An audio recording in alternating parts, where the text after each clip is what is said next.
Hello, welcome to Outdoor Exploration. I'm Emily, and today I want to talk about the importance of outdoor exploration, specifically explorative learning, which is free learning, learning without projected learning outcomes or any goal at all other than to explore and to get down and dirty in whatever the environment you're in, even if it's urban. I came upon this idea for this week's episode, probably partly because last week's episode was about growing up with proximity to the wilderness and how I'm incorporating that in my garden, and also related to explorative learning, and also because I've been teaching some workshops on that this week, so it's in my mind. And then I came upon this patch of salal, which, if you can see the delight in my face right now, is wonderful to me, partly because, oh hello fly, there's a little fly in front of my face here. This is a patch of salal I've known all my life. In my childhood I used to come here with my parents when I was much shorter than almost any of the salal. It's kind of hard to find some now that's actually taller than I am, or big clumps of it anyway. And my brother and I just used to explore here and get lost. So I came here and I found this little spot to sit down, and one of the first things I noticed was there's a bird's nest right in front of me. So a meter in front of me is this clump of moss in the salal branches, just under the leaves. You would never see it if you're just walking along. It wasn't until I sat down here and was sitting here literally chewing on this little fir stick here that I discovered this mossy nest. And those are the kinds of things you see when you're just sitting around doing nothing with no plan at all. Chewing on a fir stick is yet another one. I know this sounds like a weird thing to be talking about, but seriously, when you're a kid, it's not strange. If you're 3-4 years old, finding a stick in the forest, sticking it in your mouth and tasting it is the most natural thing to do.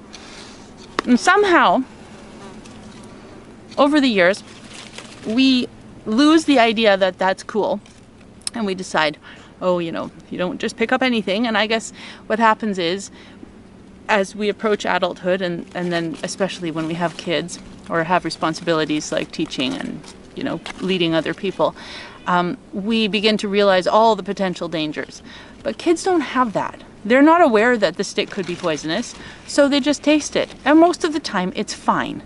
And usually when it's not fine, it's not bad enough that it's a problem, so they carry on, and they've learned through tasting. And if I grab a piece of salal here instead of the fir branch that I had, this isn't particularly edible food, by the way. I mean, it's really bitter. Really, really awfully bitter. And that's an interesting discovery. My point is that you can learn so much.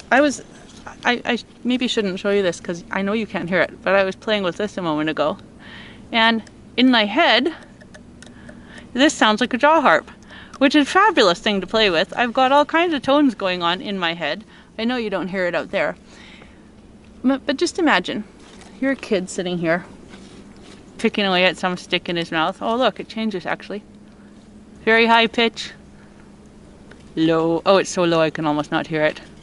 The kinds of discoveries that we make when just plain sitting in a spot in the wilderness are unpredictable and wonderful and very, very important.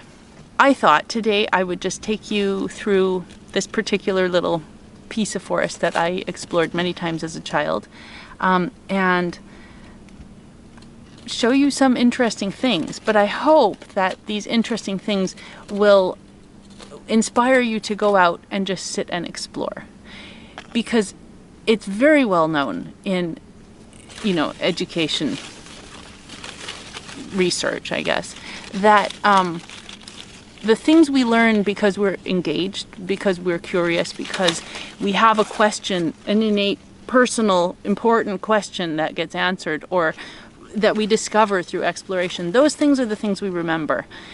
A list of the whatever local species of plants or animals or edible foods, or edible wild plants, that we're told to memorize in school, unless we already had an interest in that, isn't going to necessarily stick with us. most of us anyway. However, being out and really knowing the feeling and the taste and the smell, the texture, just everything of the world around us, and leaning on this log, which is totally different again, those are the things that we carry a visceral memory of in our life. And yeah, that's basically it. So, you know, taking that learning into every other aspect of our lives is actually some of the deepest learning we do. And whether we then go on to become mathematicians, teachers, road sweepers, the things that we discovered because we were interested are probably the things that keep coming back to us and that keep inspiring us to keep learning and to keep exploring through our lifetimes. So here we go. Let's go look at this place that I love so much and just see some interesting things. This is a south-facing slope on Bowen Island, also known as Naflelifum. And now you can see how tall I really am compared to these things. And yeah, there are a whole lot of different kind of ecologies here, many of them centered around firs and salal and these mossy bluffs, mossy logs. There are a lot of logs around here. And so let's go look what we find. Look at this. Behind these little half dried up salal berries here is a dome web, actually a few of them. And in this one, this spider has a little fly she's, I guess, wrapped up and is eating, or maybe still wrapping, I can't tell. Well, how lovely. She has such interesting little markings on her. And her legs are like glass. Poor fly. I hope you tasted good. I found all these ferns growing along the edge of this bluff here, and interestingly, they're both sword ferns and licorice ferns, and it gives me a nice opportunity to discover one of the differences between them. So this is a licorice fern and a sword fern, licorice fern, and that's a sword fern up there too. And I mean, quite obviously the sword ferns are like a plant that all grows from the middle and the fronds all come out like that. And licorice ferns actually grow from different points along a little root that's under the moss. So you'll just get one or two in each little location, one or two fronds, that is. And another interesting thing is that each little leaf of the sword fern is only connected where the little stem is in the middle of the leaf. But on the licorice fern, it's connected all the way along the edge of the leaf. So like there's no point on the main stem of the licorice fern where there's not a leaf attached, but on the sword fern there are lots of bare stem places between all the leaves.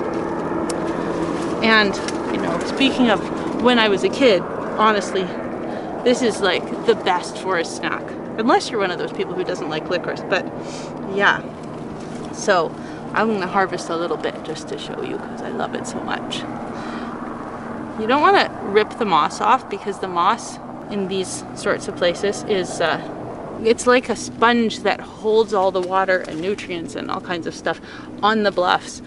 And if it wasn't for this moss, these trees couldn't grow. I mean, it's pretty much their water source, or well, it's their water reservoir, put it that way.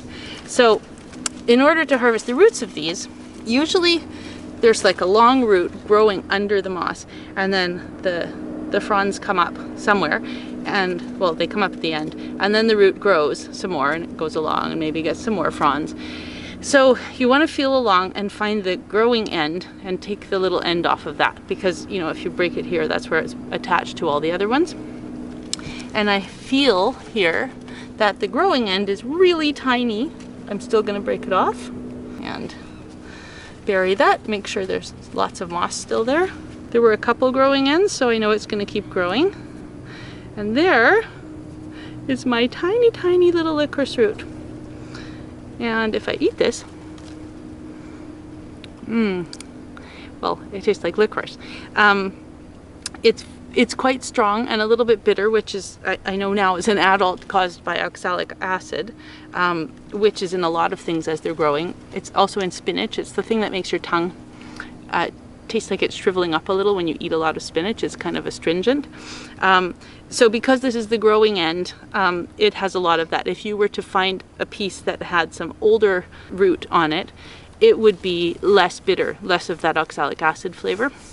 But also, if you make tea with this, which literally just means to break it up and steep it in water, that bitterness goes away and you just have the licorice left. So that's that, licorice root. Actually, I found these on my way to look at this rose bush up here, which is covered in rose hips.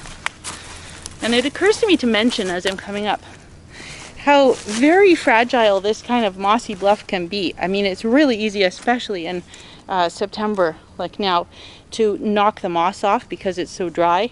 We have to be really careful not to do that. But look at this gorgeous, gorgeous rose bush. I love all the different species of rose that we have. This one has these tiny, tiny little rose hips.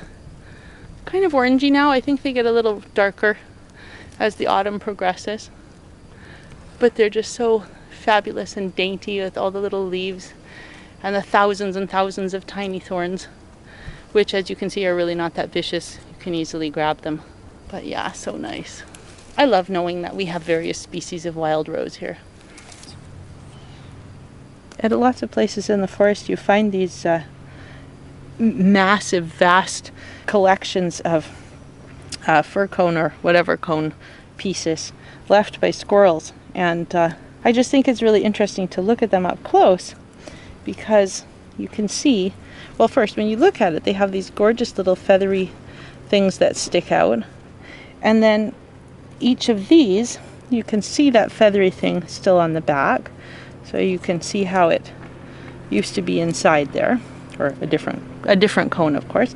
And then if you look really close, you can see the pair of actually winged seeds that is in each one.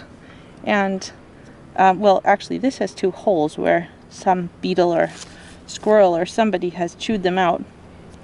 And in this one, they're actually, the seeds are still there. In this was only the wings, right? With a little hole where the seeds were. And this one has still a little tiny seed on the end of each wing there. This one, oh, this one has one seed in one hole. I just think it's so fascinating to think how a cone develops that way, each with their little feathery thing on the back, and then this kind of cup. And if you pull it out like the squirrels do, it, come on out, has its little pair of seeds. Oh, this one's a bit moldy. It's just fascinating, the things that the world produces, you know, the diversity of life and all the different ways that we grow and reproduce. It's totally amazing to me. Oop, I took the whole top out. Listen to this. Very cool. I hope you can hear that. Ooh. Ooh, I have a whole band here. No, not a band, whatever. One of those multi-instrument. That was not so great. This is a little fir forest bit here, and I was just thinking how when we really, I mean, as teachers and parents sometimes, we have goals that are bigger than the moment, right? And so quite often it's hard to allow the moment to just be without trying to direct it, or the kids that we're working with or adults that we work with, towards some goal that we were hoping to achieve or attain. And yet there's so much to discover. I'm just looking at this, never mind that I just discovered it's a musical instrument, but there's some sap here. Whoop, I got it out. And I mean, you just can't predict these things. Like, well, okay, you can predict there's going to be sap on a bunch of fir trees somewhere, but yeah, I'm tasting the sap. Interesting. My mom used to tell us that her father would collect some kind of sap, I can't remember what right now, maybe spruce, for them to use as chewing gum. It's always been like in the back of my mind, but I've never had that experience. But yeah, this tree has lots of lichen. And oh, look down here, there's a moth. I hope you can see this because it's nicely camouflaged. How beautiful.